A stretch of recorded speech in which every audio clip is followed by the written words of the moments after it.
Welcome back, Two Wheel Knuckleheads. So we had an off weekend for moto, and I figured it's time that we start getting some top dogs, some top legends, some factory guys in other sports. So I've got a special guest. I've got Bobby Fong with me, who is a champion in the Superbike or Super Sport. Sorry, excuse me. Right, that's the 600, correct? Yeah, man. Thanks for having me, Johnny. It was Super Sport a few years ago. We're Okay, currently racing Superbike. We know you're a little new to the road racing, so dude. we'll get you filled in. We'll get you filled in well. Oh God. So people are already gonna start hitting me up with Yeah, yeah. how bad I am. I mean, it is two wheels and it's a motor. At least it's not electric. But I believe you raced even some of the electric stuff as well, which is Formula E. I didn't do the Formula E stuff. I did the bagger stuff. I kind of raced a little bit of everything but the Formula E, but kind of been around, at least in the road race world. Done started flat tracking, did some supermoto stuff, cross training motocross, which is my current cross training tool for the road racing side, but racing all different brands, baggers, for a few years, and now back in superbike. So it's been cool, and it's good to have you branching out to us two road race guys, man. Yeah, yeah. I'm in the midst of trying to get some media credentials to go out there to Laguna and some other types of racing too. Because you guys, you're definitely the fastest sport here in America when it comes to how fast you guys go. Because I think, what do you think your top speed is on uh, at some of the tracks? 180. No, we at Road America we hit like 200, where the speed trap is, it shows a certain miles an hour, 180s, but we keep going, the middle straightaway where the speed trap's not. We hit nearly 200. So it's damn fast, but it never feels that fast when you're out there, you know what I mean? Because everything's the safety for all the tracks we go to, everything's so spread out, and you're not passing up trees and guardrails and other cars, so it doesn't seem that fast, and other people are going the same speed as you as well. So Yeah. it's damn fast though. That's interesting you say that because like in moto, you never are inches away from somebody because usually if you're inches away from somebody, you're gonna get brake checked, you're gonna run into the back of them, you're gonna fall over. But Yeah. like I think you're a cyclist as well. Correct me if I'm wrong. Yeah, yeah. So road and mountain. So it's definitely been doing that for a while. So that transition is probably really easy for drafting. Okay, you're like, oh, I'll draft this guy at 200 miles an hour, but now when I'm in a group ride, we're doing 20, 30 miles an hour, so it's no big deal to be inches away from the rear wheel. Yeah, it's funny. It was I was at the moto track yesterday, and just doing some training, and somebody actually asked me, it was like, "Hey man, did this feel slow to you when you ride?" I'm like, "Actually, fuck, this kind of feels faster, believe it or not." Because I just like, you're passing it, you're looking through for holes and ruts and all this stuff, and everything's coming at you so fast. And road racing, I think I've just been doing it so long, it's kind of like second nature, So believe it or not, motocross feels damn fast for me. So what are you riding in moto? Are you riding a Yeah, 250F or no, 450? no, I'm on a Yamaha 450. Okay. Yeah, Yamaha provided me a nice Yamaha 450 this year, so which was nice. But I've been on Yamaha for a little bit as well, prior to Hell being yeah. on this team. Hell yeah. Yeah. Did you ever do, because for flat track, were those guys, do you guys, I mean, you guys have big motors in those, right? 500 plus or no? So yeah, so basically, well, I started out on the mini rinks, obviously did nationals, all that stuff on the 50s, 60s, 80s, all that stuff, and then got into right when I got into the 250, 450 stage. I hopped out at flat track and started doing supermoto on like 250 and 450, and then did a little bit of mini road race. And this was all when I was like 13, 14 years old. And then, but the goal was always to go road racing as a kid, like straight off the, like since I was 6, 7 years old, was always to be a road racer. Cause at the time, one, I like going right.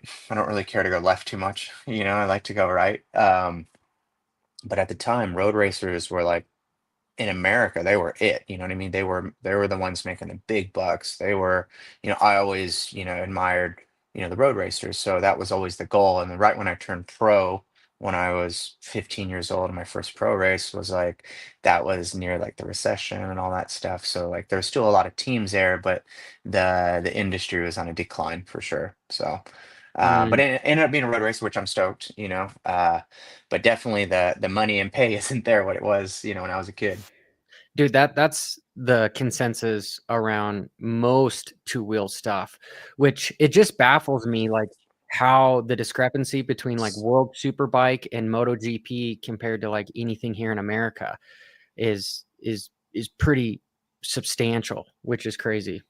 Yeah, I mean it's tough. Like obviously, I was just at a World Superbike round last weekend in Misano. It's crazy the attendance, even though we've been having some really big attendance this year, but it's just two wheels in Europe and stuff like that. It's just bigger in America, you know. It's just the main transportation there is two wheels, you know, not four wheels, and it's just Mhm. a different league there. Not saying they're better riders or anything because they're not. It's just two wheels are just they're just bigger, they're more popular in Europe. So it's yeah, it's definitely different. Why do you think that is? That it's more popular over there than it is here? Because we're a country of 350 million people, so, we should be able to Man, pack 60, 70,000 people at a race. I think it has to definitely do with our main transportation. I mean, maybe, you know, like you said, you look outside and what are people, you know, cruising around the streets? They're cruising around a scooter or a, you know, a R1 or something like that. You know, that's their main transportation. So, I mean, that it maybe has something to do with it. And we're so big in America, there's so many other things that people are watching, you know, football, baseball, and all that stuff. But um, yeah, it's crazy. Like when people ask me, it's like, "Hey, what do you do?" I'm like, "I'm a road racer." They're like, "Oh, you race in the street?" Like, no, I don't. Oh, so you just, you know, you race like I'm like, oh, I like drag knee. So like, oh, you're on a crotch rocket. I'm like, yeah, something like that. You know, and then they're just people have no idea what the hell road racing is. It's crazy, but you say Yeah. motocross, everybody knows what motocross is. That's the first thing when you say you race motorcycles. Is like, oh, so you do the tricks? Like, no, Yep, yep, you yep, know. yep. The freestyle, the Travis Pastrana, the double backflip. Yeah, it's crazy. Americans are just clueless on road racing. No offense, but yeah. So, okay, maybe this is a different question. So you Hmm. cross train using motocross, which honestly it sounds like it could be pretty dangerous for what you do. Because like if you break a collarbone or tear your ACL or something, I'm sure Factory Yamaha is probably not too happy with you. So how does the cross training work for moto?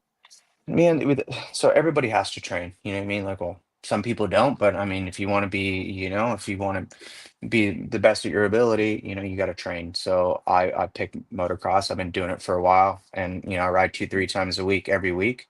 Um, you know, it is dangerous, and I say that the best days are leaving the moto track in one piece. I promise you, it's the best feeling. Um, you know, I don't know. I feel like I get the biggest bang for my buck. If you could do, you know, 30, 40 minute motos, you could ride a road race bike, you know, and I feel like you're always thinking on a motocross bike, you're always looking where you're going. I feel like I ride my best, the road racer the best is when you know, I can do 30, 40 minute motos and feel good, you know, so that for me it works. But some people pick motocross, some people pick supermoto, some people pick flat track. My teammate Jake Gagne, he trains at Tomac during the week, twice a week. So he's rides at his ranch and stuff like that. So he's an unbelievable motocrosser. But there is a big group of us that ride motocross. Cameron Bobier, another competitor. But it is damn dangerous, you know. So, but you know, it's got to be, you know, when it gets pretty ruddy at the end of the day, and you know the faces get all cupped and rutted out. You know, you got to choose. Hey, I'm not a professional motocrosser. I'm not going to go race a local motocross race next week. I'm trying to be a better road racer. So you just got to be smart, really. Yeah, no, that's interesting you say that because last time, or I guess the only time I raced against Jake Gagne was he signed up for the Utah National a few years ago. God, it was a while ago, and he was running factory Yamaha. And he qualified like 19th, and I qualified 32nd. And so in the motos, I don't even know what he finished, but he was able to run like top 15 for most of the moto, Yeah. which I was blown away. I was like, dude, these are road race guys. Like their elbows are down, they're tucked in like this. Like riding like this is completely different. But It's honestly not many people like that is so good what he's doing. Like I can't name one motocrosser that can go jump into our sport and qualify. But you got some of our, some top level road racers can qualify for an outdoor national, which is unbelievable. Yeah, I mean, and then you saying that your background is basically all forms of two wheels. So honestly, Yeah. I don't know if I want to race you on a motocross track at the moment because it might make me look bad, you know, if I'm just a pure. Yeah, I'm no Jake Gagne, I promise you that much. Okay, all right. I'm no Jake Gagne, But but dude, yeah. this year, I mean, last year you won a couple of the Moto America rounds and you ended up third overall. Yeah, did a few Superbike wins last year. That got me the factory ride this year on Yamaha. So we was on a privateer Yamaha team last year. Wrench That I did not ADR. know. Yeah. So I was on a privateer Yamaha team. So won a few last year on a privateer team, and then that's what got me the ride this year. Wow. So Wow. See, yeah. that's almost like unheard of in motocross is having hmm a privateer team win some Yeah. races. So wow. So It was so definitely a big accomplishment, especially for myself and my crew. I had a super good crew last year, and it was all in-house stuff. And they built, I just had a good crew behind me, but we didn't have the, factory support. We had the base package, and we just kind of fine-tune it for myself. But they did do a great job. yeah, dude. And coming from a super sport champion, did you transition straight to a factory team when you went from 600s to 1000s or So I was on, so it's basically the factory Suzuki team in the US. It's basically not factory, but they get factory support. okay. So there's not many in road racing. Like we don't have factory Cowie, we don't have factory Triumph, we don't have, it's always, teams that get factory supported. So when I was on the Suzuki, the Super Sport team, I basically stayed on the same team, but moved to the Superbike, which was getting factory support. So basically, they were the top Suzuki team in the US. It's like kind of like the HEP or, for Moto America. Yeah, So the what Ken yeah. Roxon is running the progressive Yeah. Is Suzuki it deal. HEP? Yeah, Suzuki deal. Yeah. Yeah. So yeah. Yeah. No, that's nuts, dude. So the discrepancy between factory and privateer, okay, not to put blackball all the moto dudes, but if you're inside the top 15 on a semi-factory deal, that is like you're doing great. You're doing great. But then to podium and win, that's gnarly because the difference between a privateer bike versus a factory bike, even some of the factory support is very far in between just because of the level of R&D and then all the pieces and parts that you can get. So Yeah. I'm when not sure in a motocross if like the standard, they made the rules now where like you can, if you're a privateer team, you can buy, like, let's just say if there's a specific swing arm that somebody's using and it's way better, like the factory team, you can buy that swing arm. If it's from a company, they made it so like privateers can be more competitive. I'm not sure the rules in motocross of like what is the big gap. You know what I mean? But at the end of the day, even if you can buy those parts, you don't have the engineers, you don't have unlimited budget, for crash damage. It's always just like the smaller paw or like some small company supporting you from if you're on a privateer team. So you don't have the resources for sure. Being on a factory team, it's nice because you do have the resources. We're always testing, and that was another thing with, compared to motocross to road racing is motocross, you can ride fuck every day of the week if you want to. Mhm. We don't ride. For us to ride, we got to rent a track. The team has to rent a track out, get the whole crew there, spend, thousands of dollars on tires. I mean, at the end of the day, to rent a track out where you're going to race is $30,000 alone, not including just the crew and the rider to get there. So we don't like we do a few tests in the off season. We did a few during the season as well, but the reason why we did a few during the season because we're on a factory budget. We can, but Yeah. we don't ride a lot. That's the thing. That's why I had to ride motocross. Yeah, interesting. Because yeah, basically hmm in moto, these guys are riding at least they'll fly back like Sunday, and they'll probably take Monday off. Then Tuesday, Wednesday, maybe even Thursday, they'll ride, and then Friday's their press day, and then they race on Saturday. And I think you guys do your qualifying. It's you do 2 races on 2 different days. Is that Saturday and Sunday, and then qualify on Friday?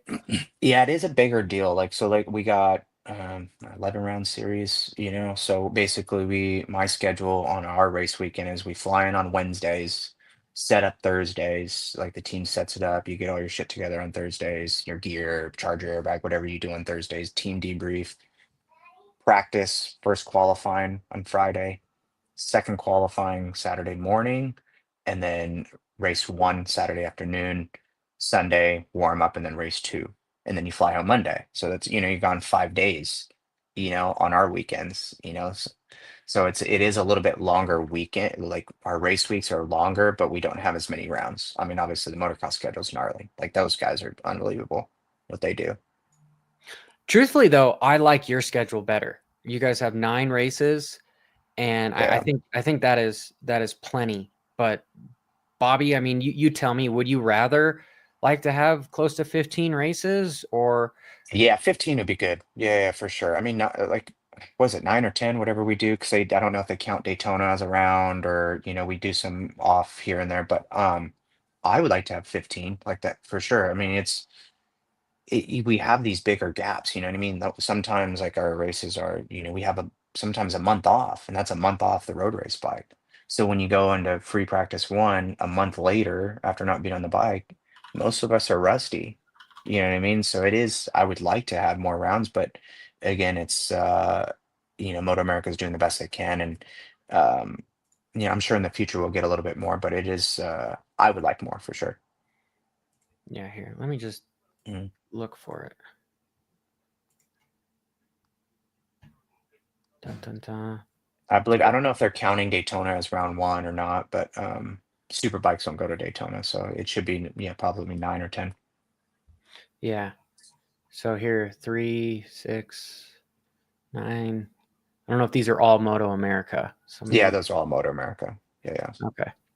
Yeah. So it looks like sometimes you go through like 3 weeks of a gap Oh yeah, for before. sure.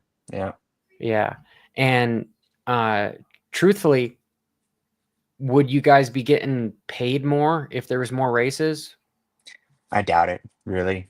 I Okay. mean, I really doubt it. Maybe a bigger travel budget, probably they might get us, but I mean, I think Yamaha has a specific road race budget, and I don't think like they're gonna break that budget. You know what I mean? Like everybody's on a budget now, so like I mean, I would like to get paid more, but I don't see that. If we had more rounds, I don't think see that happening. Maybe just a bigger travel budget, probably. Yeah. One thing that I saw that was interesting is, I think, correct me if I'm wrong, but you were racing the 600 and the 1,000 in the professional ranks the same weekend at one point. Um, Never done the 600 and 1,000 the same weekend, but I've done plenty of 600 and bagger or 1,000 and a bagger, and Okay. that was a big jump. Like that's the two difference of the motorcycles were a lot bigger than going to a 600 to a 1,000. That was a pain in the ass. And honestly, like everybody's saying moto is pretty tough. If you could do 30, 40 minute motos, it's like, you're the man, which it is true, but like road racing, you can't really be any slouch either. You know what I mean? Doing 2 races on a weekend in 100-degree weather in Texas or wherever we go with the suit on, racing a bagger and superbike, for 30, Yeah. 40 minutes. It's no joke. Well, I So mean, the yeah, asphalt alone is like 120, and yeah, so just the radiating heat with the leathers, dude.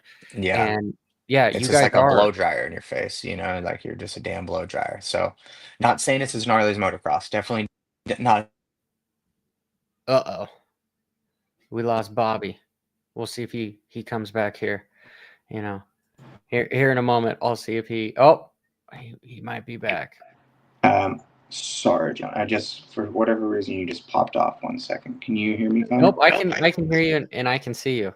Sorry, Yeah. yeah, the screen just went away for a second. Sorry about No, that. no, no, no. That Yeah, that's what happens on some of the live shows, but it's something that I do a little bit differently than most mm, of the other guys, so that we can have some of the chat get involved too. So if you're in yeah. the chat, make sure, if you want to ask Bobby a question, I mean, as long as it's respectful, we will ask Bobby Yeah. the question, because I will kick every SOB out here that is is not, because yeah, keyboard warriors, dude. You guys probably get it too in Moto America with some stuff that goes on. You know, that's one thing I get shit for 24/7 is it's I don't post.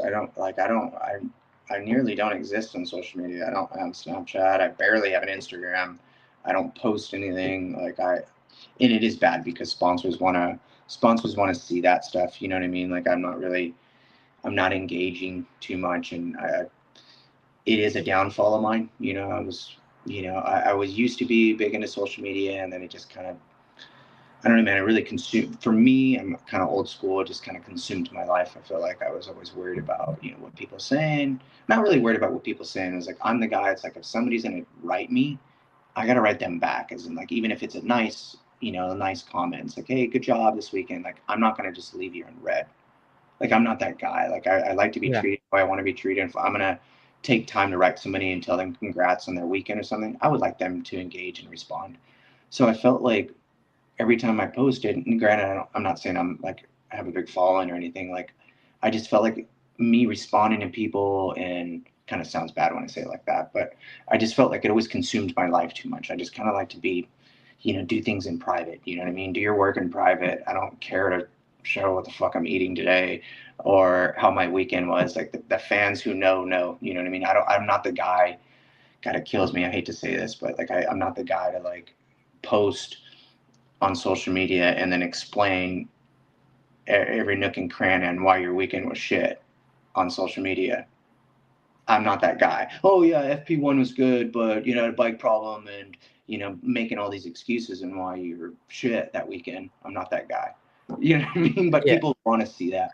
Fans want to see that. The people who aren't watching need to know, like, a little bit about like your career and stuff like that. So yes, it is a big downfall, especially from our personal sponsors. I apologize. I am trying to get better. So I do have a social media page, but it's a very low following, low engagement. Yeah. Yeah, I saw that this was your second Instagram too. So, maybe I had a explain.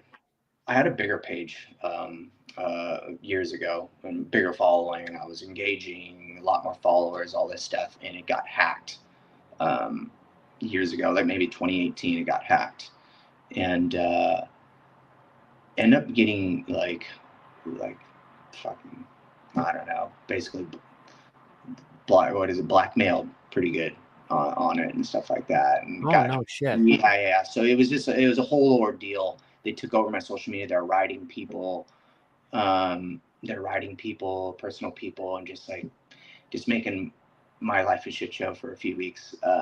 And then I just basically deleted. I got it back, and then ended up deleting it forever. And then I took a few years off of social media, and then I created one again, and now it's just been small, and I'm not really too much engaged in it. Like, I'll post here and there, but nothing crazy. Yeah. Well, I'll post your Instagram link in the description, Yeah. so more people can follow you. But that sounds like that was justifying as like, hey, I'm done with this. This is too much stress. I don't want to deal with this, especially. Yeah. And it's not, honestly, it's like that's how people are staying in the game, getting personal sponsors and making more money. And, I feel like now being 33, like me posting isn't going to change my career. You know what I mean? Like, I feel like my results are going to be the best thing that help my career. Not me posting a picture on, why this dude gave me a water bottle or something. Yeah.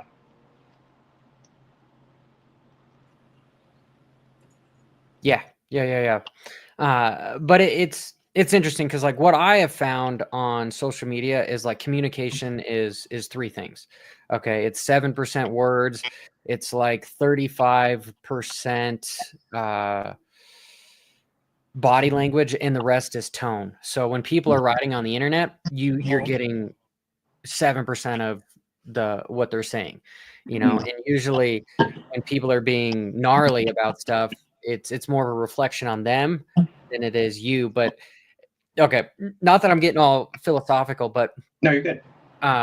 Genetically, the lone wolf dies while the pack survives. Like, we are designed to try to be attracted to groups, right? And so when people start talking bad about you, as much as you say it doesn't feel good or you don't give a shit, it kind of does stick with you a Yeah. little bit. Yeah, for sure. And Honestly, I gotta agree. Yeah. drama sells and whatnot, dude. So we live in a weird reality world now, especially because if you're 33, then that means you are you're a millennial like me, Yeah. Yeah. right?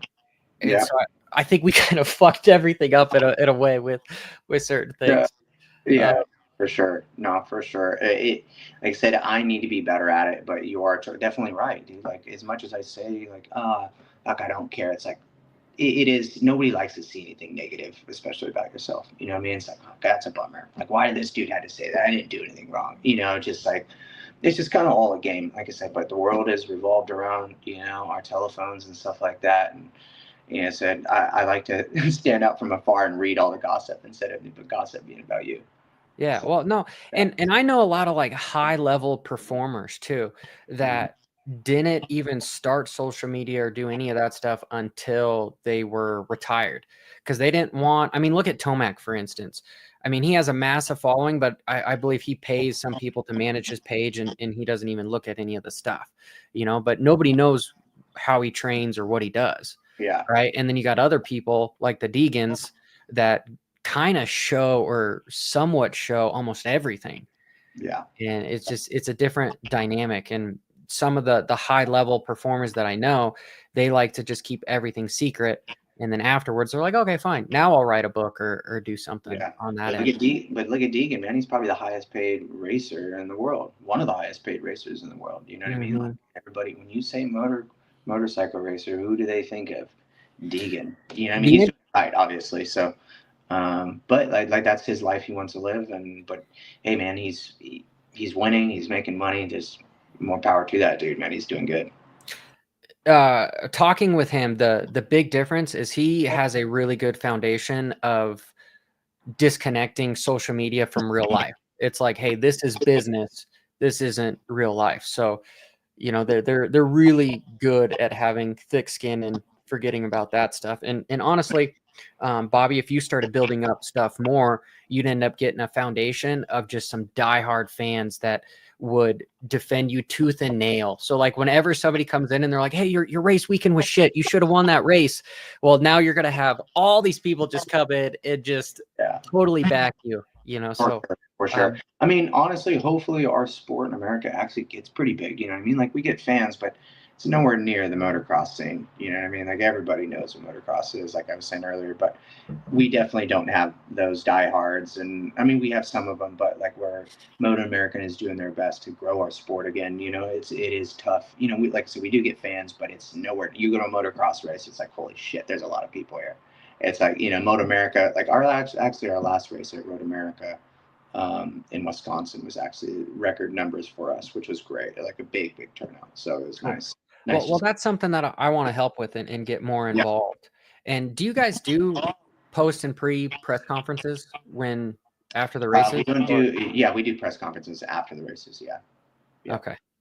So excellent. got to get linked up with the Moto America guys, man. It's Sean Bice, Paul Carruthers. I'll introduce you. If you go to Laguna, and if you don't have the connections, I'll introduce you to some people. Perfect. Because I know I set in my media application, and so far they told me that like social media is not a good outlet, and I'm like, guys, 20 million views whenever I go to a race. I think, let me try to help. But here, first question I have is from Tim Cross, and he says, is there any prize money for winning a Moto America race? And again, if I'm putting you on the spot, just no, you're good. You're good.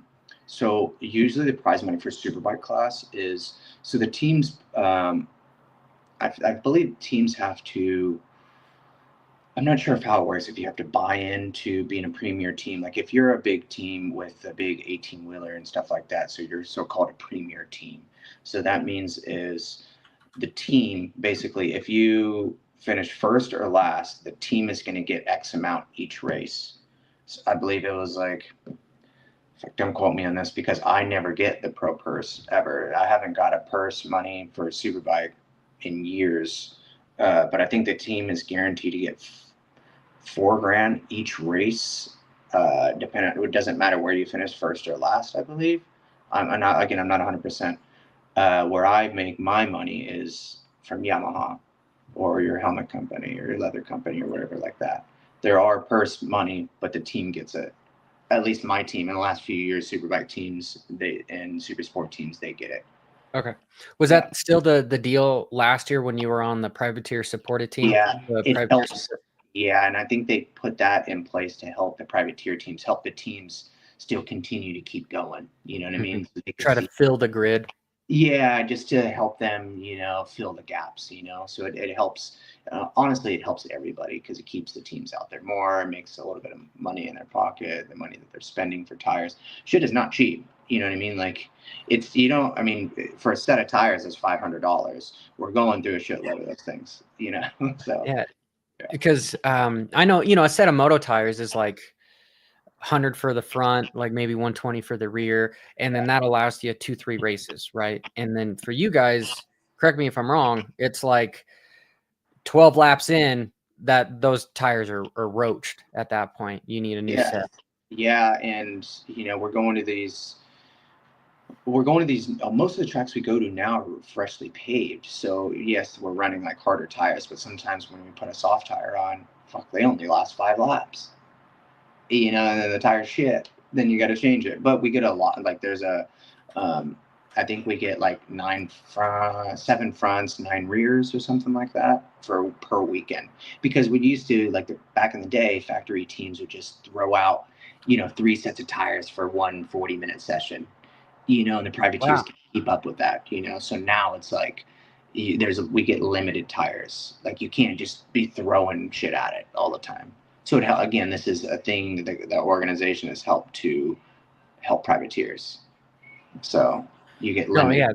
yeah, that makes sense because you'd spend $3,000 a weekend just in tires, which is not way more than that. Yeah, I mean, yeah. So, but yeah, but now, like I said, the organization is helping us out. But like, yeah, we usually do like the first session we do a set of tires, and then the second we'll do like 2 sets, and then kind of so on and so forth from there. Like, it's always, we're not changing 2 rears unless we do get a qualifier too, which that only lasts usually like 2 laps.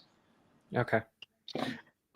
And how are they regulating that? Are they putting something special on the tires to? Yeah. So yeah, they prior to the weekend we get tire stickers, and we got to stick them on each tire, and you have an official looking at your tires, and they're walking around the grid. You got to look to see if you have your sticker, and you can't reuse the sticker. So they see how many stickers you have, and once you go through those stickers, that's it. Okay, and then probably when you pull into the pits for the podium, they look at them, and checking. Yeah, Okay. making sure that it's the right compound and all that stuff. Like, because like I said, there's some tracks we only can use certain compounds. We can't. They bring specific compounds per track. So let's just say this last track we went to, we had 2 harder compounds. There's 2 pretty hard ones. It was called an R7 and R8, which is the harder compound of like the 4 or 5 tires we can get. And so they check what compound you're running to try to keep it all within this, So you literally can't show up and ride a different compound what's not for the race. Yeah. I mean, there's always like 2 or 3 you can pick from, but it's different per track you go to. Like, we can't go, like, we only had 7s and 8s at our last track we went to. We can't be running an R5 or an R3, even if it could last the race. Those were the tires that they brought for that weekend, so that's all you could run was those 2 rears. And that's coming straight from just Dunlop. So Dunlop, it's not like you can't bring a Bridgestone or a Michelin or anything. It's just Dunlop. Yeah, just Dunlop. Yeah. That is interesting. And then do you guys have like a spec tire versus the tire that you can get off the showroom? Because in moto, all the factory guys from the they can run Dunlop, 2 different ones, right? Yeah, like they can run a spec tire, but no, any standard consumer can buy our tires. So Moto America is actually more conducive for a privateer than it is in. They're trying to keep a lot. I mean, again, being on a factory team is definitely a big benefit, but they try to keep it, really, competitive, or at least try to make it competitive for the privateer. Okay. So. And speaking about tires, because I kind of, I don't know, I get off on tires whenever I go to the races, because in moto, dude, everybody's just running this damn scoop tire. That's what I'm running. And really? Oh yeah, the MX-14. Yeah. Yeah, but you know, they've got the spec version of it, and nobody will tell me like what the compound is. Yeah.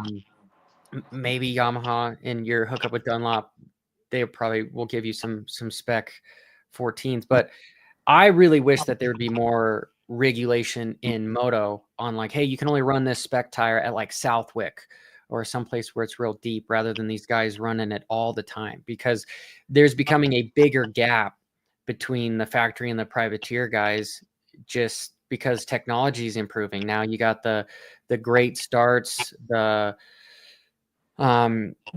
start maps, and you know, there's just so much. And okay, small carry on deal.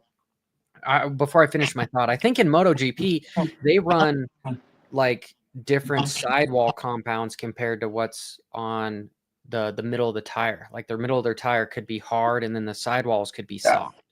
We have those too. We have those two for Daytona mainly, though. Like one side of the tire would be soft, one side of the tire would be hard, and then the center will be even harder.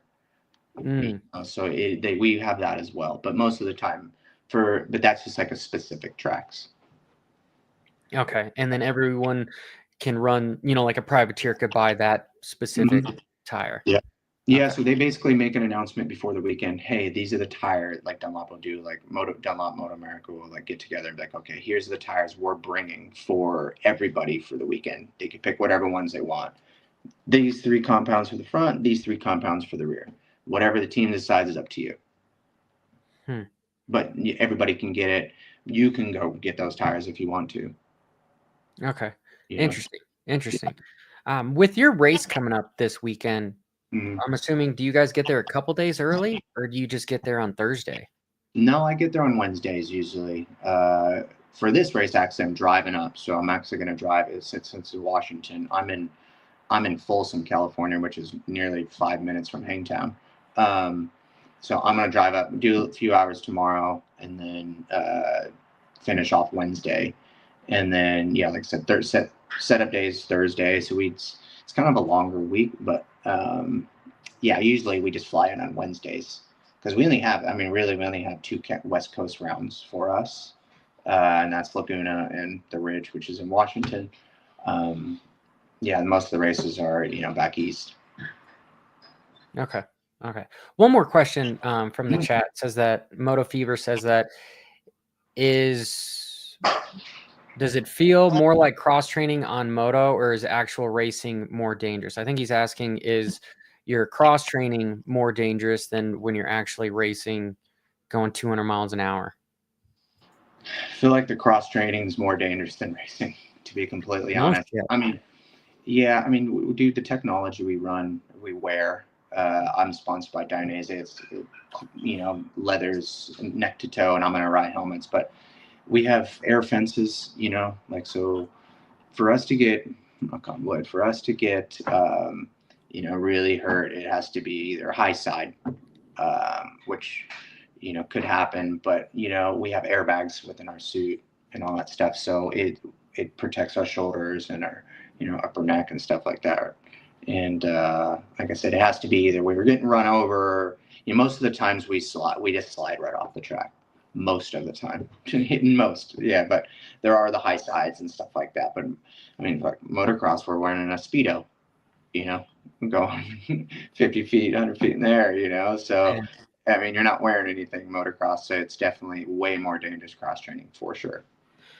Well, and maybe inertia has something to do with that, because I think the track's design nowadays is you guys don't have the big bumpers on the corners like you used to, because that could break your back or whatever if you're sliding over that. Everything's real flat, and then the walls are pretty padded, and then we do have the freak accidents. We have the freak accidents. Yeah. We had a few losses in the past few years, but it was always just like super weird crashes. And like I said, most of the time, all our tracks we go to, we have air fence. We have air fence fun. Like everything's. What's an air fence? So basically, air fence is basically this huge padded. Let's just say it's, I don't know, 10 feet wide, and it's a huge cushion between tire barriers or a wall or something that's semi close to the track, not next to the track, semi close to the track. So even if we go slide way out there, if our brakes don't, our brakes don't work or whatever, we hit an air fence before we hit anything hard. It's basically a soft barrier to protect us. It's like, it's way softer than hay bales too. So Interesting. So it's better tech than what you see on the side of the highways where it's just the 55-gallon water buckets. Because I'm assuming hitting one of those would probably you're dying. be You're dying. You're dying to be at those things. Yeah. And then coming from flat track, dude, I think I've seen a lot of deaths in flat track because most of those stuff is pretty like concrete walls around everything. So if you were to low side on the wrong side or high side, you're kind of potential head to run into a concrete wall there, I would have to put flat track probably more dangerous than motocross, to be completely honest. Like, I mean, when you slide, one, they're going super fast. Two, they're always super close in a line. When you slide, where are you sliding to? There's no place to slide off. Like I say, they slide off the exit of a corner. Usually you're sliding right in front of 20 bikes behind you going 100 miles an hour. You know what I mean? Like, you're not, there's a wall. You're racing on, horse tracks or, just a little shitty little speedway, like flat track is gnarly. I mean, for the one, the guys are gnarly, but it's just dangerous. It is super dangerous if you're racing in a big pack, especially the 450 class, because everybody's so close and it's so tight. And so when those guys slide off, there is nowhere to go. Most of the time you're blasting a motorcycle or another body, if you're crashing in front of the pack. So yeah. So was that part of the reason why you got out of flat track, or did you just have other opportunities in supermoto and road racing? No, I didn't get out of it for the danger fact. Like, honestly, all that stuff really, I never really think about like the danger aspect of any sport I really done. But it was the goal, me and my dad's goal, or like, as a kid, that was always the goal, to road race. So that was always the plan. Was even when I was on 60s and 80s, like, I was going to be a road racer. So I was already dabbling into like the YSR 50s and like the Derby 50s, like mini road race stuff. So like that was always the plan. Like, I was going to do my flat track route, but that's what a lot of people did. You know what I mean? Like, the Kenny Roberts, the Doug Chandlers, the Waite brothers, like everybody started in flat track and then moved to road race, and that was kind of my route that I was going to take as well as a kid, and I did. Okay. Well, I know a couple locals that are trying to move into Moto America. Do you mind explaining kind of how you did it? Because you said you turned pro at 15. Was that road racing pro or? It's different nowadays. When I went balls deep when I was a kid. Like, it was different. I didn't have all these like little feeder classes that now kids are doing. Like, it was flat track on 60s and 80s. Dabble, like, did a few 250, 450 stuff, but this was all when I was like 13 years old, riding a 450. And then at that same time, I was doing some supermoto stuff locally. Like, at the time, supermoto scene was big. Like, this is when the Supermoto Championship came back to the US in like 03 or 04, something like that, when like Red Bull was in it, like all the top dogs were in it back in the day. And this is when I was doing Supermoto. I wasn't pro yet because I was only like 13, 14, but I did like the Red Rider Juniors thing. The first year it was like Honda and Red Bull supported. Yeah, it was all the 100s, right? Yeah, it was all the 150s, but I was racing against the Alessi brothers, for that same year. Dude, I took out JD Beach and they restarted the race. And they put me. Okay, so there was a race at it was at one of the ski slopes in Colorado, but I ended up taking out JD Beach for the win. Did you? and they restarted the race. They red flagged it. Yeah. They put me from pole to like fourth row, and it's just he was doing the road race line the way outside in, and I did the moto thing, just coming down the inside, and I took his front wheel out, and they didn't like that. I think he did it the year after I did it. He was the second year he might have. Okay. Yeah, I did it the first year, but it was like they did it for like 2 or 3 years. And I was the first year that did it. But then I did that, and then I was still like 13, 12 maybe at that time. I don't know, some pretty young. But then my first track day on a road race bike on a proper track was on a 600. Like just a local motorcycle dealership, or not even a dealership, a local service motorcycle place here in my hometown, Stockton, California. They just provided me a Yamaha 600, and it was like a 1999, and I was literally 14 years old on a 600, on a big track. Never been to a big track ever in my life, but I did, the mini road racing stuff and supermoto stuff. So I had, a grasp on the asphalt. And then I said my first pro road race was at Laguna Seca, and I was obviously supposed to be 16, but I was 15, and it was at Laguna Seca against the Hayden brothers. And I remember the MotoGP was there. I believe it was 2006, maybe. Yeah, 2006, and I only did one race that year. But then I got on a Suzuki team in 2007 when I was 16. 15 or 16, I don't remember, but I was pretty young still. And and I got on a full team the next year in 07, and then just basically been on never been on a factory team my whole career. I've been on privateer teams, either just kind of got cut short, always they went with the next guy or whatever. But I had a long, decent career of like just jumping through different brands, Suzuki, been on different Yamahas, different Kawasaki's, and Triumphs, and Ducati, and all that stuff. But again, all of these are private tier teams, and then still going, man. Like I said, the road race career is a little bit longer than motocross. You know what I mean? It's just obviously the danger factor isn't there. We don't have as many rounds. We're not testing 3 or 4 times a week like those guys are. So our career span is a little bit longer. Yeah, because I mean, it seems like all two-wheel racing, it's not a matter of when you fall down. It's a matter of like how bad you fall down, kind of a thing. Is because every time you swing the leg over, there's that chance. And one of my favorite quotes is actually from Lance Armstrong that says, "If you're afraid to fall off the bike, you shouldn't be on the bike." Sure. And every pro that I know, they don't care about the risk factor, and you being the same age as me, close to it, having a factory, you get into the zone and the flow, and you're just 200 miles an hour inches away from somebody, right? Yeah.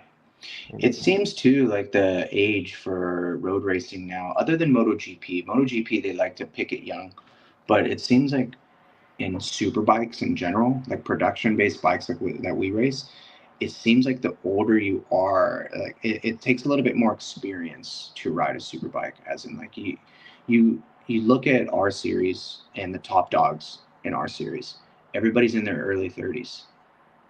Everybody who's top, like running up front, is in their early 30s. Yeah, Even in the top, he's in his 30s. yeah, Bobier, Gagne, Heron. We have the anomaly, Sean Dillon Kelly. He's the youngest one, but everybody else is either 30 or about to be 30 or in their 30s. You look at British Superbike, most of the top dogs, 30s or about to be 30. Everybody, it's like almost like an experience. World Superbike, other than I think the Turkish rider Top Rack, like everybody's in their 30s. It's like more of an experience thing for the road race side. Now, MotoGP is a little bit differently because those are production-based or not production-based bikes, prototypes, and I feel like. Well, Mark Marquez, isn't he like 30? Yeah, he's but like. Then his little brother. Yeah, but his brother's about to be 30. So, but I said it is. Our career is a little bit longer. Like in motocross, you see everybody considered, Tomac, who's I think he's like 33 too as well, somewhere around there. Yeah, Roxon is now. I mean, but everybody's like, they're thinking about, retiring. Yeah, but I feel like it's different too. Motocrossers get paid a lot more than we do. A lot more, and which is unfortunate. But I get it's way more popular. I get it. So, but they could think about retiring. You know what I mean? Like, yes, even though if we want to retire right now, we can't because we still got to make money. Yeah. But it's different. It's interesting you say that because like MXGP over in Europe, they don't have a prize purse. And a lot of those guys outside the top 3 or 4 don't get paid at all, right? They're paying to travel to all these different exotic countries and everything. And I consider sometimes a little bit MXGP a little bit like Moto America. But then here in America, you've got 20 guys that are making 100 G's or more, and then the top 1% of that, they're the guys that have the couple $1 million contracts. So it's funny. It's like motocross in America and supercross, that's where the money is. Then MXGP, not so much money, but then for the road racing stuff, Europe is having all the money, and then here in America, it's more of like the MXGP. So it's a weird dynamic, I But guess. even in Europe too, like it's not everybody. Like MotoGP, they're making money. Moto2 riders, I know you're learning the road race stuff. I know it's all. Yeah. But in America, like there's only a handful of people who are actually getting paid. Like, I could probably count on 2 hands of the people who are actually getting $1. So You like know? the World Superbike stuff, the World guys Superbike outside of the stuff, top 5 are kind of paying to race. I feel like all in World Superbike they're getting money, but it's not what you think it is. Like it's not it's not like they're making millions of bucks in World Superbike. Maybe the top 2 riders, yes, but everybody else is like back down to regular budget like we're in America. But MotoGP now, that's when the big money comes rolling around. But there are still people in like Moto3, Moto2 are actually still paying money to be there. Finding outside sponsorship money and to try to bring to the table. Like there's a lot of people who are still doing that. Yeah, I guess that maybe that's just moto sports in general, because like same thing with F1, the F2 and F3 guys are kind of paying to be there, hoping to get the F1 spot. Yeah, it's unfortunate too because you have in our series you still have these families paying for their kid to try to hundreds of thousands of dollars to try to make it, and we don't have that many rides. You know what I mean? Like the chances of them paying that money and them not getting a ride is pretty high unless they're actually dominating their class or whatever, and the chances of them getting a ride will be a lot higher. But most of the time you see these families paying all this money to get nowhere really, like because our organization, our road racing is just a lot smaller. There's not many teams to go to. Hopefully it grows and Motor America is doing their best to help it grow, but there's so limited good spots. Yeah, dude, that's the like you've I'm assuming had this dream of road racing since you were 3, right? Since you were on a bicycle or a little PW50, and so it's something about the adrenaline junkies that are motorcycle enthusiasts, that there's just a screw loose somewhere, where Yeah. you almost don't, there's that saying to where like if you don't think too far ahead. And okay, I don't know where I'm trying to go here. I don't think motorcycle enthusiasts think about the future. They live in the present moment, right? Yeah, so true. And Nothing else matters in the world. It yeah, really, nothing else matters. And it's, I've lived it, I've done it, still living it. You know what I mean? Like, yeah, there's another world outside of racing. Like, we get trapped in this little bubble. It's this racing world, and it consumes every second of our lives. And when we don't have it, it's like the world's over. But there's bigger things out there. But we are trapped in our little bubble and nothing else matters, and we are just living in this moment. You know what I mean? It's a feeling like no other, really. It's awesome. yeah. But Well, is this your first factory ride? yeah, first This real year? factory ride after all these years of doing it since I was 15. Barely landed it this year at 33 years Wow, old. at Oh, 33. yeah. Okay, and so we were talking about the age discrepancies. Do Mm. you think that the guys are going to be retiring at 40 type deal in road racing?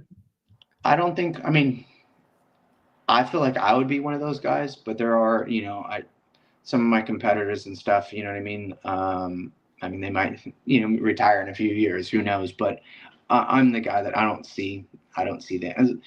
If I'm still competitive, I'm still going to do it. You know what I mean? Like, I can't even think about retiring. Like, that doesn't even cross my mind at all. Because if I'm still going to be competitive, I'm going to still go as long as I can. You know what I mean? Competitive and healthy, so. Yeah. Again, I'm not going to do this for free. But if the opportunity is still out there and I still feel good, I'm going to still do it. But like I said, it is, most of us will race until, as long as we can, unless you've made it, enough money where you could just come out now. But I think a lot of us are going to hold on to it as long as we can. So you are sitting third in points, Yeah. very close, and it's at the beginning of the series here. Yeah, it's our fourth round coming up. Like I said, this coming weekend. Been second a lot of times this year. I got like 4 or 5 seconds so far. So I haven't got the W yet this year. We've been falling short. So I need to work a little harder for the next one, which actually the next track, it will suit our bike a little bit more because it's a smaller track. The Yamaha does a little bit better in the smaller tracks. So it should help our bike a lot.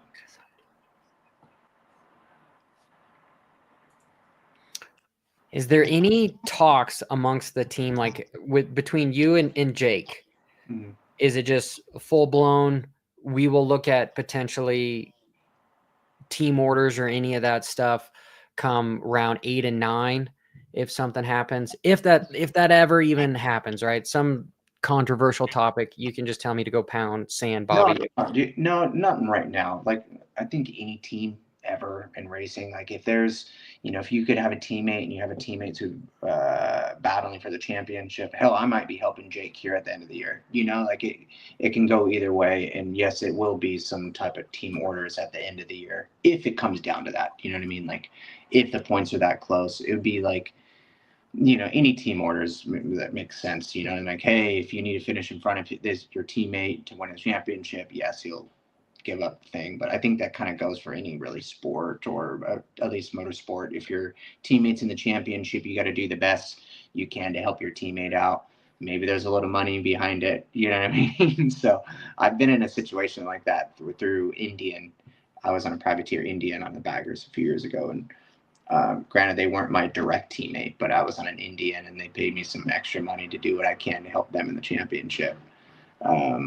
So it was, I didn't do much really, but in it could be anything. It could be in qualifying, interrupting their lap, not on purpose, but just like, try to beat them in any way you can. You know what I mean? Basically just helping them, letting, let's just say if you're faster than the guy who's, in the championship hunt, letting him follow you for a tow around qualifying. Oh, dang it, man. This is the deal with the live. Oh, you just quit out for a little bit there. Yeah. But no, dude, power to you for being honest about that, because we know what happens in F1. We know what happens in MotoGP, and some of the guys are more open to talk about it.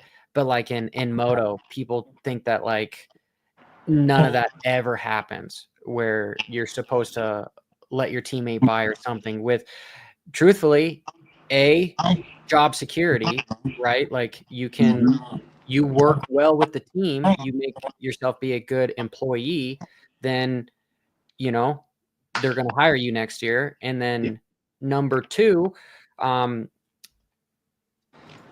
the championship pays bonuses for manufacturers and the guys that win. So for the team to continue to function, you got to be able to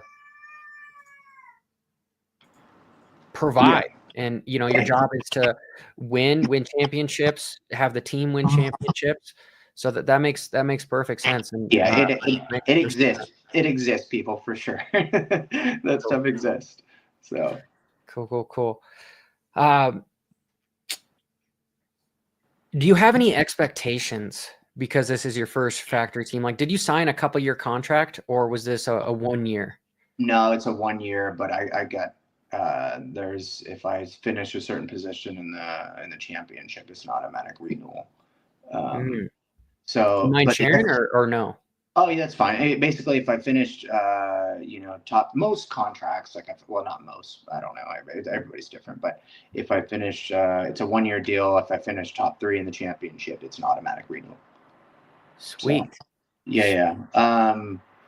Granted, that being said, I hope that Yamaha, I'd know a lot earlier than the end of the year. I feel like I'm doing a decent job for them, but the expectation is to win. The team expects me to win. And I expect to win as well. So that's honestly, that's the goal. That's why they try to hire me. They want, obviously, me and Jake to do the best we can.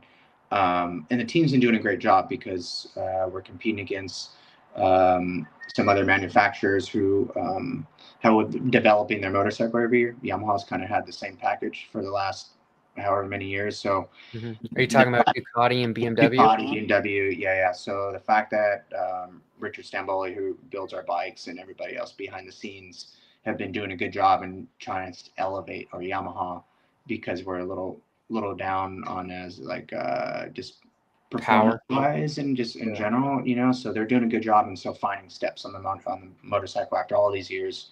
So it's good that Yamaha's still competitive and competing against these manufacturers who are coming out with these new bikes every year and developing it and stuff like that. So kudos to Yamaha and Attack for doing that.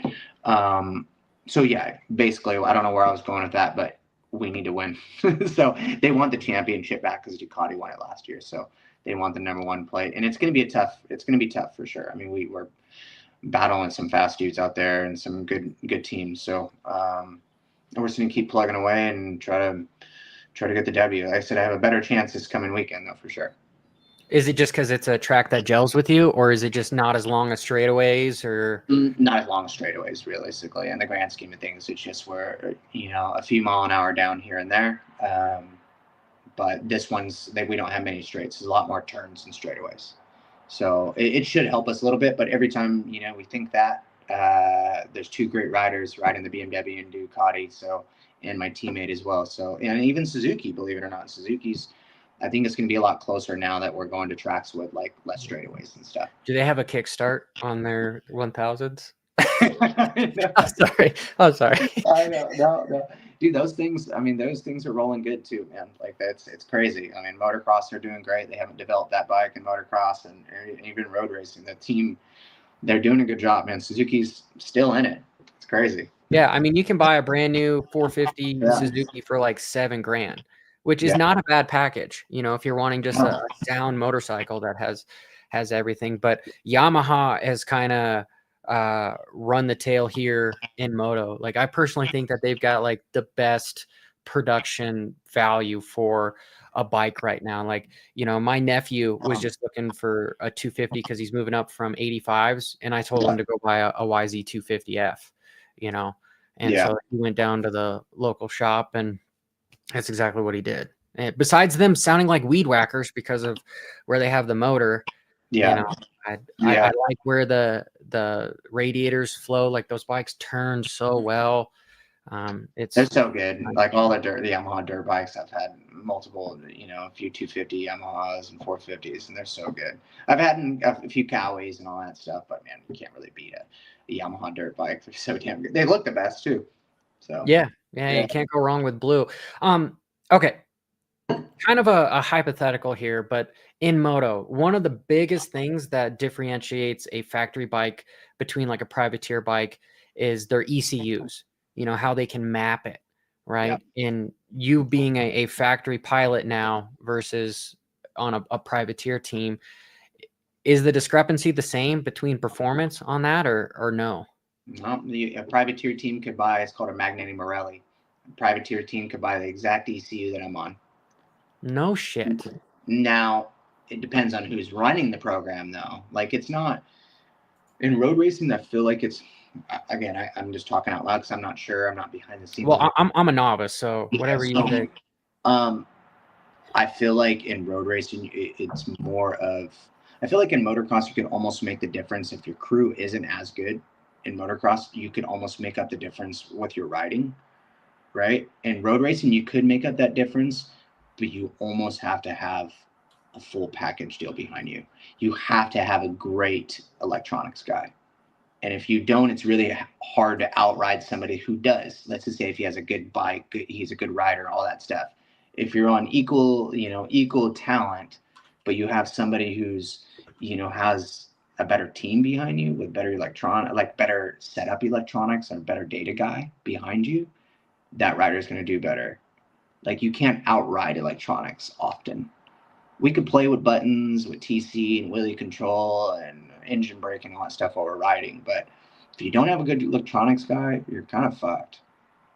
Like, it's crazy. But anybody could buy the Magnetic Borelli. We have that ECU.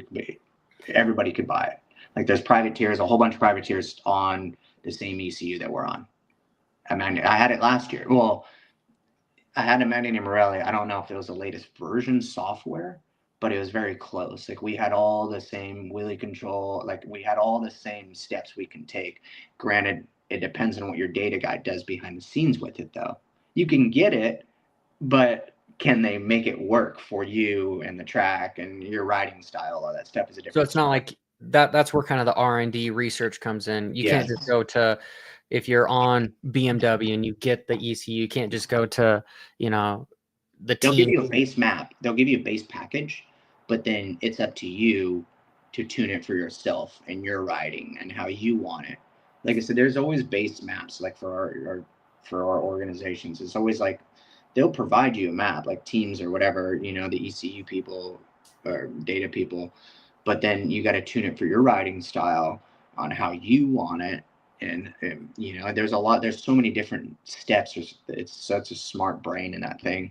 You could tune per gear, per corner, per lean angle, per gear position, like everything. You could change everything for engine braking and wheelie control and TC and how the TC is cutting and how much it's cutting and at what lean angle. It's crazy and what it can do.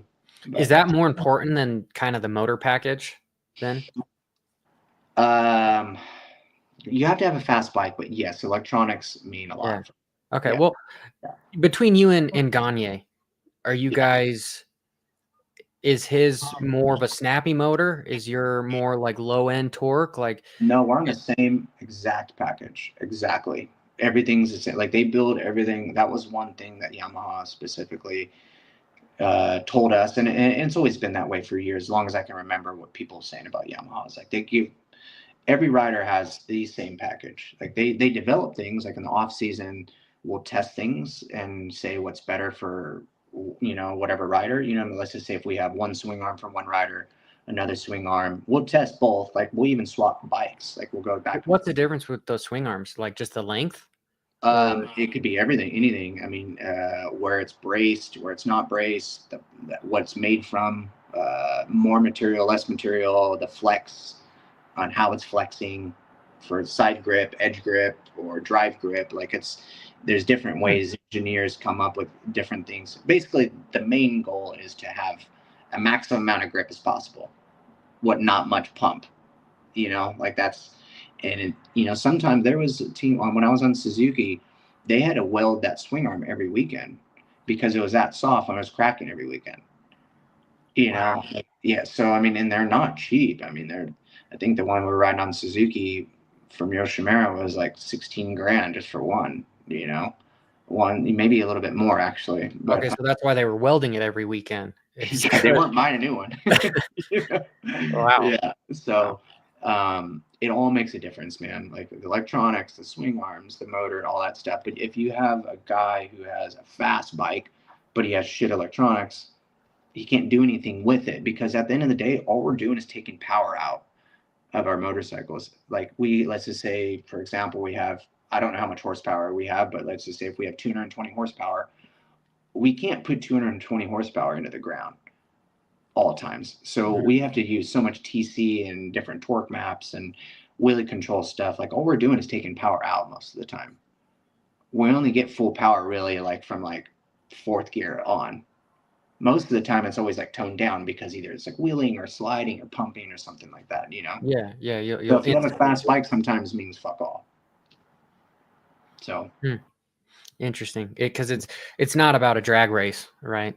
And then even then, No. you got to hook up because you can just if you just had just sheer power, then you're just Yeah. spinning.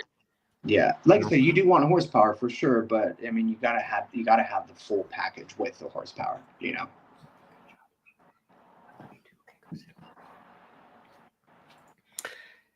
When we're talking about power here, Mhm.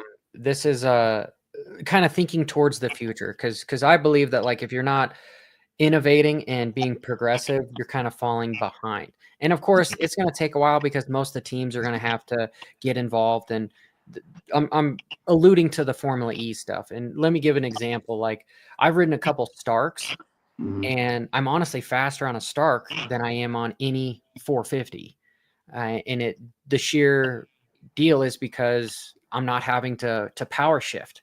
You know, it's not cutting out, and it's just instant power all the time. I ride the thing around 60 horsepower, but it could go up to 80. And Yeah, so the power delivery and everything. Do you believe at some point all street bikes, maybe all forms of racing, Moto America, the elite stuff is going to be all electronics? Because I know you guys right now, you guys have the quick shifts where you just probably just yank the shift lever, or I guess in your instance, you mash the shift lever down because I'm assuming you guys are all GP shifting. yeah. Um, and that instantly cuts out the power and shifts the bikes. Okay. Digressing here. Are e-bikes the future? I mean, no, but I mean, you look at every production-based bike you buy off the showroom floor, everything has a quick shifter now. I mean, everything the bikes are coming with all this stuff, electronic stuff. I don't know, like E specifically, as in just like electric bikes. I don't think that would ever be a thing. Like as in like taking over the gas powered machines, just because. I mean, who wants to just sit around a track and hear silence? You know what I mean? Like, I think gas will still always kind of run the world, but there are definitely E classes out there. Like in Europe, there's a big like E class, but I know it's not that big, really. I mean, just because we like the pure sound, we like the enjoyment of hearing the electronics cutting in and out and all that stuff. But Yeah. right, Sniffing gas and hauling ass, yeah, yeah, it's the smell, everything. But um, the electronics, just electronics in general, are taking over the world. Really, you know what I mean? Like I said, you buy any new production motorcycle now for 1,000. It's all coming with quick shifters and electronics already. Like it comes stock that way. It's like Yeah. the new 450s have launch control and all this little like mods. Obviously, you can go way above that, But Mhm. yeah, I mean, everything's getting more sophisticated and just crazy. But so you think that combustion engines are going to be around for the next couple decades for Oh, for sure. I mean, if for they want if they racing? want the fans still there, yeah. Okay, so you really think that like nobody's going to buy stuff if it's all Yeah, just a whole bunch of sewing machines going around the track. Nothing, no offense. I mean, they're rad. They are sick. Like, Yeah. they are sick. But I mean, I feel like how would you go to a race? Let's just say you go to an outdoor race. You go to Hangtown or wherever, and you're there, and you're like everything's electric. You're like, it's pretty quiet around here. Everybody just be getting shit faced drunk.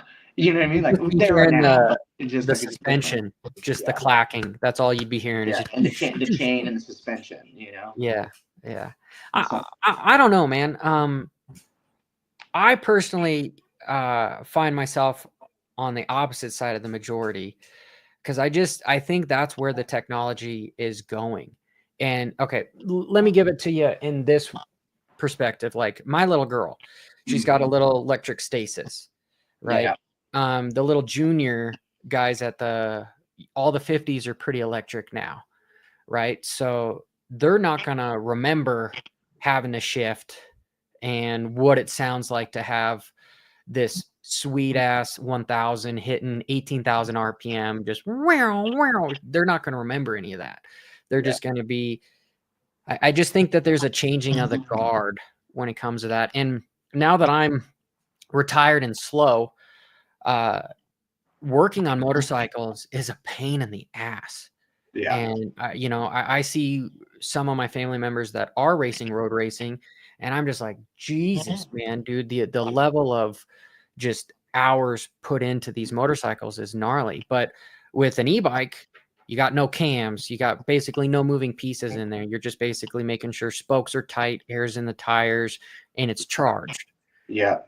So as a consumer standpoint, I like that way on the consumer side. I mean, everything's easier, it's more efficient, everything's going to efficiency, and just for the standard consumer, I feel like, yeah, for sure. I'm with you on that. It is a lot easier, especially if you have a family and you don't have time to do all this maintenance on your bike all the time. I think it might go that way. I mean, you see more of the vet riders obviously doing it. You know what I mean? Like, everybody's going more towards the starts and stuff like that. It is a badass bike, but yeah, you have a point there. Well, but I mean, you're the factory rider here. So winding down. Okay, kind of putting you on the spot here. Yep. What do you need to do to get your first W of the year? Is it starting pole? I mean, what is it? Pole,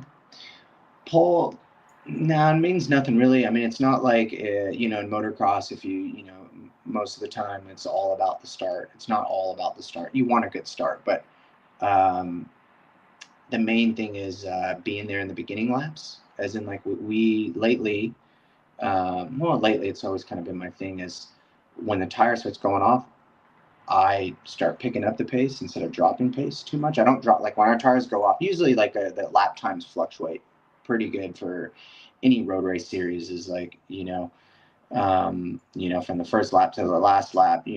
Sometimes the pace drops a second a lap, just depending on just grip wise. I usually kind of manage my pace a lot better at the end of the race, whether it's due to my riding style or fitness or how I'm riding the bike or managing the tire or whatever. I need to be there a little bit closer in the first 5-6 laps, because right after that is usually when I come into my own and get in like more of a rhythm. So I think I just need to be there in the first few laps, because people are maximizing a new tire a little bit better than me at the beginning of the race. They're getting the most out of the new tire, and then when the tire starts dropping off a little bit, and then that's when I get in my groove and start accelerating a little bit more. So I just need to be there in the first few laps to be there by the end. Okay, and that's something that's hard to practice because you don't get that much practice time. Yeah, it's hard, and it's something that actually I'm a big believer in. You are how you train. You are how you train at home. So like at home, I train motocross, but it's always just like I go out and do my 30 plus twos or 30-40 minute motos, but I'm always like a rhythm guy. Like I work into a rhythm. I try to hit my same marks, and then I go faster. By the end of the moto, I'm fucking dialed, right? Mm-hmm. But I need to go now. Like, so I've been practicing more sprint laps at home, because it's all how your mind's trained. Like even how you train on a bicycle, if like you're always about cruising around on a bicycle, it's like I feel like you're gonna have that kind of mindset with anything, just like, oh, I'm just gonna go cruise around and get into a rhythm. But I've been working a little bit more on like sprint laps, so I can just go from the first lap, not like work into a rhythm and get a new routine and start hitting my mark. So I feel like I've been doing a little bit more of that at home, so which will hopefully translate to the road racing side. Yeah, dude, because if you're doing 40-minute motos at home, like your endurance is not an issue. And like I know your races are around the 40-minute mark being on the bike. Yeah. And so that's honestly something that I think is easier to teach people, is how to sprint rather than to go longevity. I mean, because it can be somewhat more of like an easier fix. Because if you tell somebody like, truthfully, you just don't have the fitness, well, it's going to take a while to race yourself into shape here. I have seen, speaking of fitness, I have seen there are a lot of less fit dudes out there, but they're really efficient when they're riding. Like efficiency, like obviously in moto, technique over strength and endurance is kind of, it's kind of weighing out each other. You know what I mean? I've been hearing that a lot lately. What is better, but if you're really efficient on the bike, you don't have to be as fit. Or if you're like manhandling, like I feel like I always manhandle the bike. I'm always like, I wouldn't say a tomac, but I always feel like How tall are you and how much do you weigh, Bobby? 155, 5'8". Okay, so we're pretty close. I'm 5'8", 150. So yeah, you're lean is what you are. Yeah. So I mean, obviously you got to be strong to do the thing, but like I said, efficiency comes into play as well at the end of these races. You know what I mean? Like, yes, you got to be fit for sure, but if you're efficient, it is sometimes is a little bit better. You know what I mean? If you're always fighting it, you're always moving your upper body first. That means you're just wearing yourself out instead of just moving your legs first. Like it's all, you know, like you see Jet and Tomac. Who do you think's more? I think probably Tomac's more fit, but who do you think's more cooked by the end of the race? Probably Tomac. You know what I mean? Because he's working hard, and you see Jet, you know, just really efficient and smooth. You know, so it's kind of the same thing. So, okay, road racing. It never looks like it looks okay. In dirt bike racing, you can just come in and attack a corner and just haul ass and then just blow a berm up and then just accelerate, right? Like you can look like you're going really fast.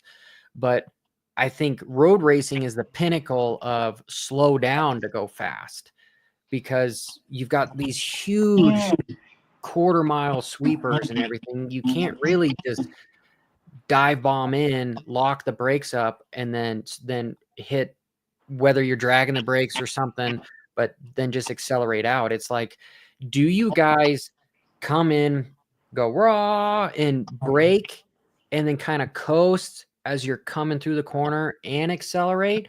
Or is it literally just slam on brakes, on gas? It brake to gas. There is no coasting. There is ever any coasting. Either you're on the brake or on the throttle at some point. But it's all road racing is all about precision. You know what I mean? You got hitting the same marks.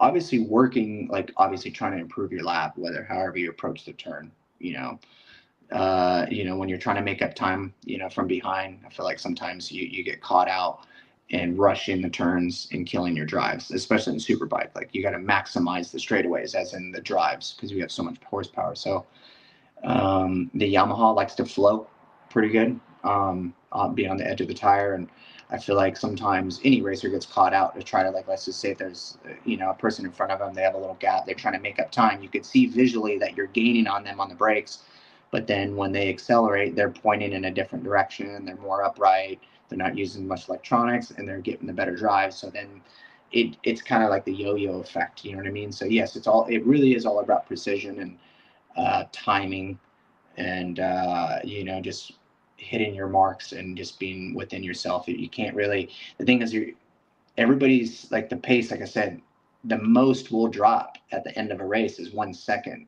and it's not because of the rider. It's always just because of drive grip. You know, if you mess up offline, you know, you mess up 2/10. I mean, 2/10 at, you know, at 180 miles an hour is a lot. You know, it's not a lot, but it is a lot at the end of the day. To try to make, if you're going the same pace as somebody, you got to make up those 2/10 somehow. So you got to do something different, or you go deep somewhere, you know. So it is a little bit different than moto for sure. And that just sounds hard to prepare for, you know. Yeah. Essentially, like, it goes back to the beginning of this conversation where you said that moto sometimes feels like you're going faster than road racing. Yeah. And that's gnarly to hear, just because in moto, the maximum you are going is maybe close to 60, maybe, depending upon track. Yeah. You're probably averaging 30 miles an hour around the whole track, where you guys, your corners are 80 on the low end. Yeah, no, for sure. It's like I said, it's different, but most of the time our wheels are on the ground, and we're not hitting a big, you know, a huge ruts, neck deep ruts going into a turn, and, you know, landing in ruts and jumping off the face of a jump. Like it's just a different world. But big credit to moto riders, because they're fucking gnarly for sure. Well, Pro I mean, rockers, yeah. you're straight up to a moto rider. And maybe let's end with this. Like, well, we don't have to end with it, but what's the gnarliest injury you've had on a crotch rocket? Superstitious when it comes to shit like this, but okay, we don't have to talk about it. No, but listen, I'll end with this. I've been really lucky in my career. I've been really lucky. I've gotten plenty of injuries, but never had any bad surgeries. A lot of fractures, a lot of concussions, you know, shit like that. A lot of sprained muscles, a few broken ribs, but never had any big surgeries. As in, like I haven't blown out my Achilles. I don't have any screws or rods or anything like that. Okay. I've been very lucky and fortunate in that way. And you continue will be. I guess maybe let me re-preference the question. Moto guys, pretty much halfway through the season, they're riding injured with something, right? Whether it's a broken hand or some sort of gnarly contusion, they're riding with something. Is that just most of the guys in road racing, do they finish the series just as healthy as they were at the start? In some cases, yes, but there are a lot of guys who definitely end up getting a little injured, or a little bit like our main competitor, Cameron Bobier, has been injured, finished the season injured, well, at least a little bit injured the past few years. He just been kind of unlucky in some weird instances on the track. But most of the time we've been in our series have been pretty lucky. It's either we're getting hurt in a cross training accident or some freak accident on the track, because I think we're not getting exposed as much as the motocrossers. You know what I mean? We're not, those guys, like I said, those guys have to ride 3 times a week before their race weekend at a high level. So they're getting put at risk so much more than we are. We're only racing on our race weekends. Yes, we're riding motocross or whatever they're doing during the week, but at the end of the day, we know our limits. You know what I mean? We don't have to do this cupped out, rutted out face triple during the week, because we don't have to. We're just trying to be fit and sharp for road racing. You know what I mean? But these guys have to make that lap time, or, to win that race, and I mean, you're one rut away from ruining your whole fucking season.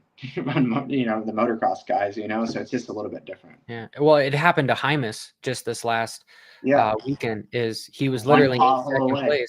Yeah. Just dabbed his foot, torn ACL. He's out of the whole championship hunt after, on round 4, and he was looking like potentially a fan favorite to win. Last question from the viewers is they want to know what factory guys think of the Isle of Man. Those guys have a death wish, dude. Fuck, those guys have a death wish. People ask me, will I ever do the Isle of Man? Maybe my last year of racing, I'll maybe do it, but I'm not scared of crashing. I've never been scared of crashing into that shit, but I would be fucking nervous doing that for sure. Passing up, curbs and houses and cars. I mean, it's those guys. That has to be a step more gnarly than motocross for sure. Those guys have a death wish, but hey, it's cool to watch. They're unreal, those guys. I would completely 1000% agree. Those guys have a death wish, because sometimes things are just out of your control, right? And you come around a street corner and there's a little bit of I don't know, dirt or sand or whatever on there. Boom. You're gone, because you hit a plastic bottle, a plastic cup at 180 miles an hour. I bet you're like, instantly. Dude, you're done. Yeah. I think I'm not. Don't quote me on this, but I think there's like a few deaths every year there too. Like every 100%. Year there's a few, I think. So yeah, it's 100%. Not for me right now. Yeah. Does it say it all in your contract, like you're not allowed to do this? And I can't everything has to be run through Yamaha. Whatever I do, like any racing, or obviously they know I'm training on motocross, but everything there is stuff in the contract that say you can't do this, but it doesn't specifically say Isle of Man or anything like that. But obviously everything it has to be on a Yamaha. I can't just do some club race, between races, or everything has to be run through Yamaha for sure. Yeah, makes perfect sense. Okay. Yeah. So, and for this weekend coming up here, like, do you have any expectations? Because like sometimes when I talk to riders, they go like, okay, my goal is I have to be on the podium. If I'm not on the podium, I'm not happy. Or it's like, if I don't win, or hey, I'm going to be happy just if I flow and I don't get arm pump. Like there's such a discrepancy between what people think is going to be a good race weekend. So for you, what does that look like? A win. really, I mean, I hate to be just straightforward. You know what I mean? Like, there is no excuses really. I'm not really like arm. The thing is, like, I don't know. It's just a different world. Like, you get paid to race. And yes, like when you say some people like, oh, a goal is not to get arm pump. It's like that's unacceptable. You know what I mean? You're on a factory team. Like can't be fucking an expectation to go out and wish that, oh, I'm gonna get top 5 and not get arm pump. Yes, you got to be realistic in every goal, obviously.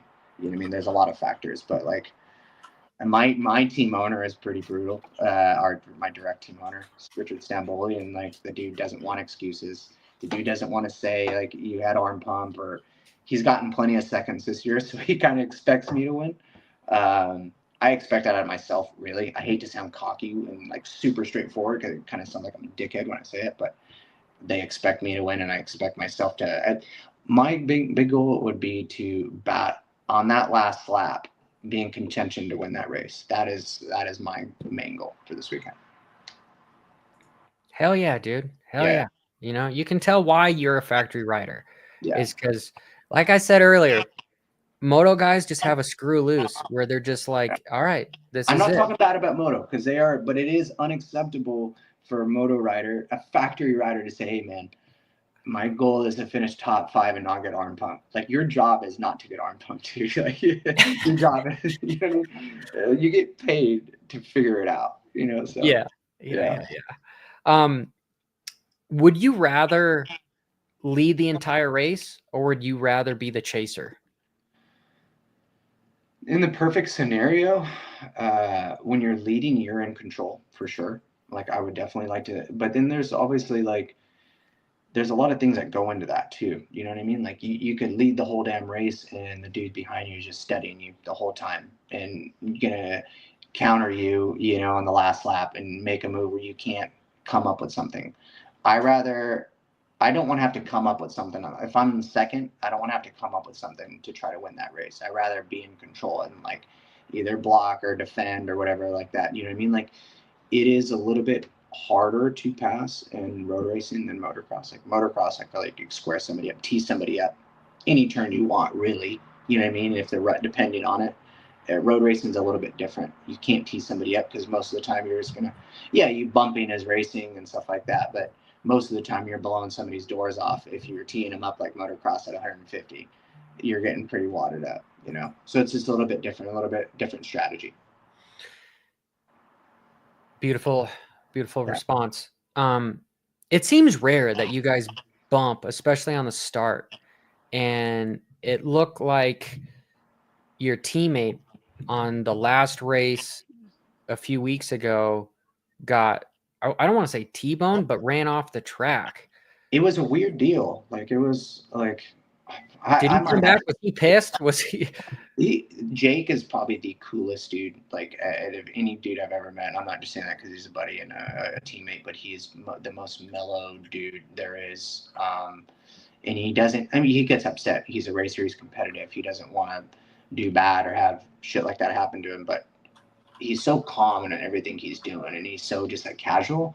Like, yes, he was upset, but like, it was basically just a weird deal. It was like, I was kind of going across to the right, another rider was coming across to the left, and he was kind of in the middle, and he just got the short end of the stick. But again, there is not much bumping.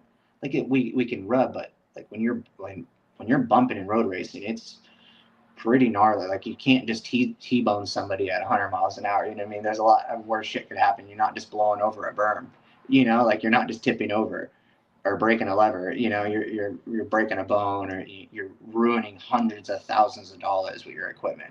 You know what I mean? Like, that motorcycle is pretty expensive in your body as well. Yeah, no, perfect response. Because when you're going that fast, all it takes is a little tap, and then you're both exploded. It's crazy. It literally, all it takes is a tap. I mean, yeah, we could rub and stuff like that, but like, sometimes you just take the wheels underneath you. It's crazy. It only takes a little bit to either us tuck the front or whatever, you know? Yeah, that's the inertia game right there. Yeah. Right? I mean, I feel like, okay, this would probably be the same analogy. Is moto guys tapping each other in the air. is just like instant for, okay, you're both just Yeah. going down. But in Doesn't road care. racing, Yeah. it doesn't matter where you're doing. Little tap, you might as well be in the air in moto, and that's what Yeah, happens. like I said, there are rubbing. Rubbing is racing, but like when you're actually teeing somebody up like motocross, like on the last lap when these guys are going on a berm and they're just like, fuck, I'm sending it to win this. Yeah, bad shit is happening. Well, Bobby, I mean, this has been a pleasure to have you on the channel. Thank you. And everybody that watches this, I will have your description for your Instagram down below. And dude, I look forward to potentially come to some of the races and seeing you get that W, you know. So Yeah, I thanks, appreciate dude. you coming on board, and you know, you're always welcome to come back. And it's cool to have some different insight, because it's like a cult following, you know. Doesn't matter who you are, if you ride or race dirt bikes, we're all kind of like in the same club, you know. Yeah, no, for sure. Well, thanks for having me, dude. Hopefully we see you at Laguna. Yeah. Is there anybody you want to thank, or is there anything else going on that you want to let us know of, anything else that you're doing? Just tune in on Peacock. Now I believe Peacock is Moto America is now on Peacock, I believe. So tune in on Peacock, watch our Moto America races this weekend at the Ridge, and thanks to TAC Performance and Progressive Yamaha. Hell yeah. Well, Thanks, guys, again, make sure if you like this content, hit that subscribe button, and we'll be having more of it for sure. So Appreciate it. as always, keep it WFO. Bra-da-da-da-da. Cheers.